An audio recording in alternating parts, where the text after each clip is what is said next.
Do you remember #1 pick Markel Fultz? You know, this guy.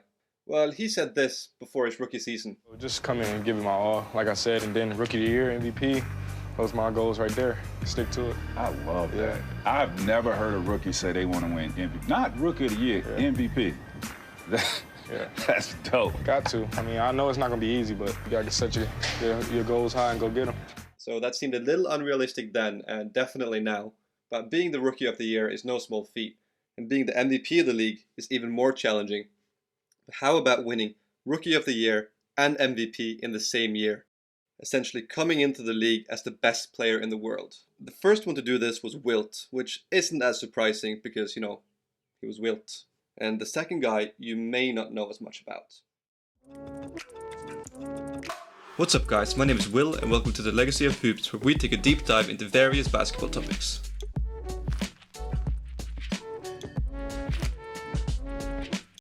The round mound of rebound was the name bestowed upon Charles Barkley for his insane rebounding ability at just 6'6" inches. But before him there was a center who was 6'7" and out-rebounded pretty much every other center he went up against. His name was Wes Unseld. Unseld was drafted number 2 overall by the Baltimore Bullets in 1968. So let's take a look at Unseld's rookie year. It went a little like this. 13.8 points per game, 18.2 rebounds per game, and 2.6 assists per game. He took the Bullets, who finished last place in the division before his arrival, to the top of the division with a 57-25 record. For this he was named the 1969 Rookie of the Year, Eastern Conference All-Star, and Most Valuable Player in the league. Just to put this into perspective, let's look at the competition he was up against at the time. Veteran player and 6-time champion at the time, John Havlicek, coming off a career scoring season. Mr. Triple-Double himself, Oscar Robertson, coming off averaging 25, 10 and 6. Wilt Chamberlain in his first season with the Lakers, averaging 21, 5 and 21. Elgin Baylor coming off 25, 5 and 11. And the logo, Jerry West, coming off 26, 7 and 4. All these Hall of Famers, all-time great players, who we often mention in today's game, lost the 1969 MVP to a rookie. Despite a great regular season though, the Bullets got swept in the first round against the Knicks. Statistics aside, Unseld was known as one of the toughest, grittiest and best defensive players in the league. His contemporaries said about his toughness that he would just wear you out during the course of a game, and that he was probably the toughest center they ever played against. You know, people always ask me, say, how tough was it to play against Bill Russell, Wilt Chamberlain? But they didn't really understand that when you played against Wes Unseld, that he abused your body.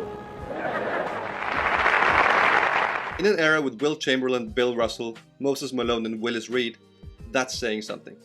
But Wes needed to be tough to even survive at the center position, because while his contemporaries were players who were between 6'10" and 7'2", Wes Unseld was only 6'7". So that would be like if you imagine Draymond Green going up against giants like Wilt Chamberlain or Shaq.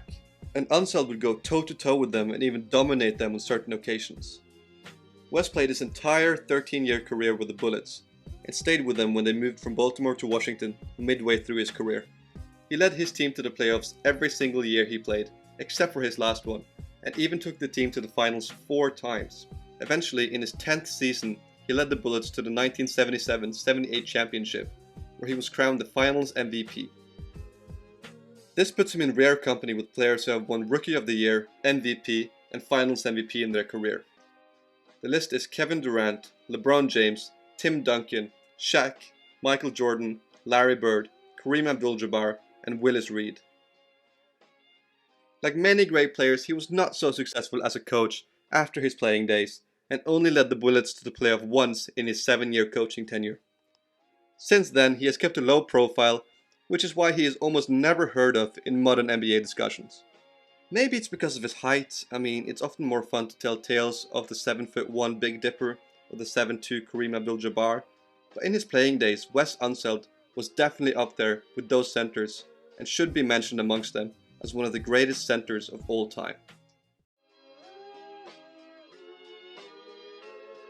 Thanks for watching. If you enjoyed it, leave a like and a comment below, and if you enjoy the NBA and its history, subscribe for more content.